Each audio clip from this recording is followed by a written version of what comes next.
the headline lie, it's only testing. That's the most dangerous sentence in MotoGP this week, because Buriram is not abstract. Buriram is round one.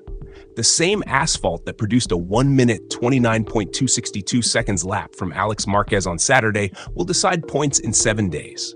The same turn 12 that spat Marc Marquez into the gravel twice will judge him again under lights. The same pit wall that watched Francesco Bagnaia ignore the timesheet and circulate for 13 consecutive laps at an average of 1 minute 30.276 seconds will decide whether Ducati enters the season unified or divided. Day one is not meaningless, it is directional.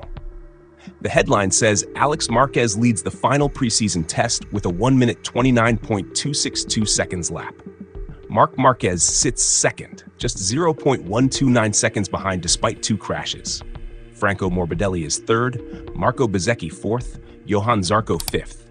Pecco Bagnaia appears down in 12th overall. If you stop reading there, you misunderstand the war forming underneath. Because the illusion is simple. Fastest lap equals strongest position. The mechanism says otherwise. Alex's 1 minute 29.262 seconds came in the final 2 hours. It held. That matters. But it is a single lap peak under improving track conditions on a day interrupted twice by red flags for unsafe surface issues. Trackhouse's Raul Fernandez stopped at turn 3. Ogura crashed. Bezzecchi hit a dirty patch. Marc crashed inside the first hour and again later at turn 12. This was not a pristine, controlled session. It was volatile. When volatility defines the day, single laps are inflated signals. What matters is what riders do when they stop chasing headlines. Bagnaia did not improve in session 2 in the conventional way. He did not fire in a glory lap to climb the table. Instead, he ran a 13-lap sprint simulation with an average of 1 minute 30.276 seconds. For comparison, Pedro Acosta's 11-lap average was 1 minute 30.732 seconds. Ogura ran 9 laps averaging 1 minute 30.958 seconds. Pecco's long run was the fastest average shown. That is not accidental. The obvious explanation is mechanical. Perhaps he simply could not extract single-lap grip, so he shifted focus to race rhythm. That possibility exists. The track had dirty patches, conditions were inconsistent. But if that were the case, his sprint average would expose instability. It did not. A 13-lap run at 1 minute 30.276 seconds average is controlled aggression. It means tire management, braking consistency into turn 1, stability through the long right-handers, and exit traction that does not fade by lap 9. It is architecture. Meanwhile, Marc crashed twice and still ended 0.129 seconds off the top. The superficial narrative is instability, reigning champion pushing too hard, overriding. The mechanical alternative must be acknowledged. Track conditions were explicitly cited as unsafe. Dirty exits, multiple red flags. A compromised surface could easily account for at least one fall. But the pattern matters. Marc crashed early, recalibrated, evaluated 2024 spec and 2025 spec aero parts, and returned to second place by day's end. That is not panic riding. That is limit mapping. Alex's fastest lap sets the headline. Marc's recovery sets the tone. Pecco's sprint average sets the question. And then there is Jorge Martin, 13th on the sheet. Easy to dismiss. But Martin is returning to full competitive rhythm. His lap times were not built around one desperate strike. He circulated, he built pace, he avoided drama. In a session defined by crashes, that restraint is data. Fabio Quartararo, 18th, over 1 second off. Yamaha's best, Jack Miller, 17th. Toprak Razgatlioglu, 21st. The inline 4 deficit is not abstract here. It is measured in 1 minute 29 territory versus 1 minute 30 and beyond. The fastest rider on day 1 is not necessarily the rider best prepared for Sunday. Single lap dominance under unstable conditions can conceal race vulnerability. Buriram is not rewarding one-lap violence. It rewards sprint control and tire longevity. And the only rider who openly demonstrated that on day 1 was not the one at the top of the chart. If you believe the timesheet alone, Alex holds power. If you read the structure underneath, power is not settled. And this is only Saturday. Limits, calibration, and control. Marc Marquez crashed twice on day one. That is the sentence most outlets will use to frame the story. Reigning world champion. 2 falls, turn 12 bite, early hour tumble, red flags interrupting rhythm. It reads like instability, but instability has a pattern, and Saturday did not show panic. Marc crashed inside the first hour of running. That matters because first-hour crashes often happen before a rider understands grip evolution. The track was flagged later for unsafe conditions. Raul Fernandez stopped on track. Multiple riders touched dirty patches. Bezzecchi admitted hitting debris on a slow lap. Ogura fell. Miller fell. Surface inconsistency. But here is the difference between chaos and calibration. After the first crash, Marc did not disappear into the garage chasing cosmetic setup changes. He returned, evaluated both 2024 spec and 2025 spec aero parts, and continued pushing. After the second crash at turn 12, he did not shut down risk. He built pace. He ended the session 0.129 seconds behind Alex's benchmark. That is not emotional riding. That is structured aggression. And structured aggression 1 week before round 1 is a message. Marc clinched the 2025 championship with 5 rounds remaining. He missed the final 4 races due to a shoulder injury after Indonesia. His 2026 preseason has already included recovery. He is not entering this season as the hunter. He is entering as the reference point. So why push to the edge on day 1? Because Buriram is not a blank circuit. It is the opener. Aero packages are near homologation freeze. Engine specifications are locked through 2026. If there is a weakness at turn 12 entry under braking with the 2026 configuration, you do not discover it next Friday in qualifying. You discover it now. Crash data is data. The lazy narrative is, Marc is pushing too hard. The sharper reading is, Marc is defining the ceiling before anyone else. When a rider crashes twice and still ends within 1/10 of the fastest time, that tells you the ceiling is high. It also tells you the floor is not fragile. If he were unstable, the session would have unraveled. Instead, he recalibrated and finished second. Now layer teammate pressure. Pecco Bagnaia is in the same garage, same GP26 machinery. He finished 12th overall on the combined sheet, 0.536 seconds off the best lap. On paper, that gap looks heavy. In reality, it hides intent. Pecco did not chase Alex's 1 minute 29.262 seconds.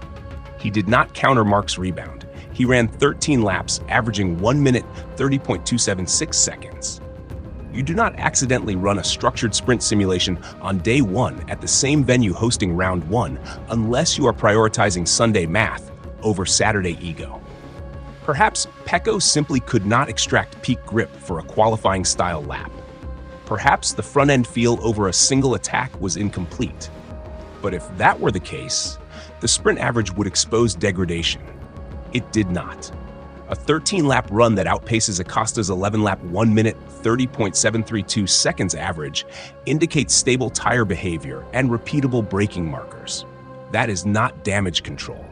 That is patience. And then there is Martin. He ended 13th, 0.844 seconds off the best lap. The superficial reading says he is behind.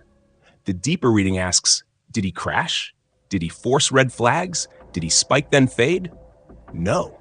In a session where Marc fell twice and the track triggered red flags for safety concerns, Martin kept it upright. He circulated, he built rhythm.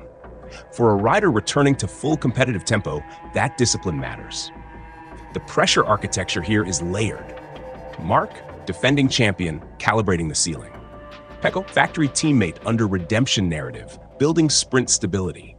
Martin, reasserting presence without theatrical risk. Alex, headline leader, but without sprint simulation evidence yet. And Yamaha? Fabio Quartararo ended 18th, over 1 second off the top. Jack Miller 17th. Toprak Razgatlioglu 21st, experimenting with seat configurations lacking rear wings.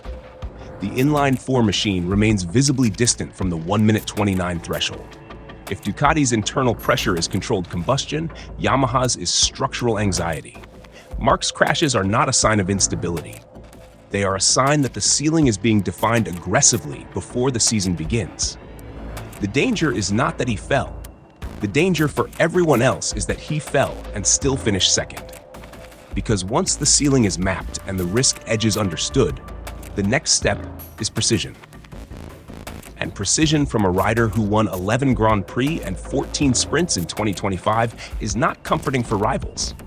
But the session does not end in certainty, because the most unsettling data point on Saturday did not come from the top of the sheet. It came from the middle, and it ran 13 consecutive laps. The run no one wants to talk about.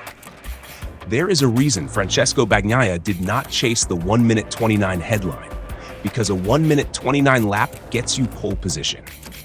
A 1 minute 30.276 seconds average over 13 laps gets you control of the sprint. And control of the sprint at Buriram changes the entire pressure structure of the opening weekend. Let's name the uncomfortable part. On the combined sheet, Pecco sits 12th. That is the image. That is the screenshot that circulates. That is the narrative hook. Bagnaia behind again.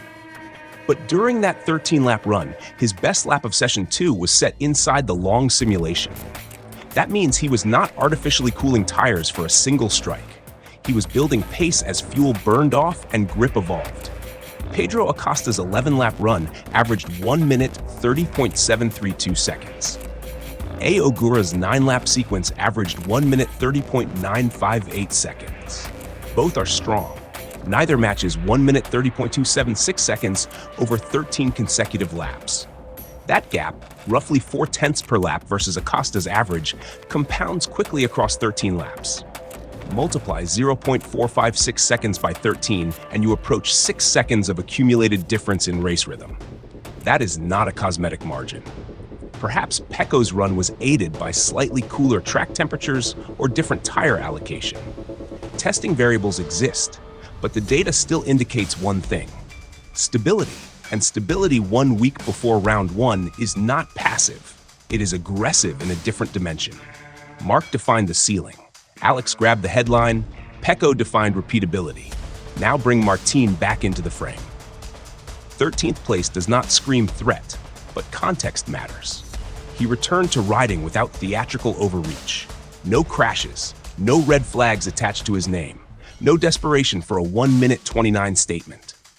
When a rider in Martin's position chooses control over spectacle at Buriram, that signals awareness of consequence.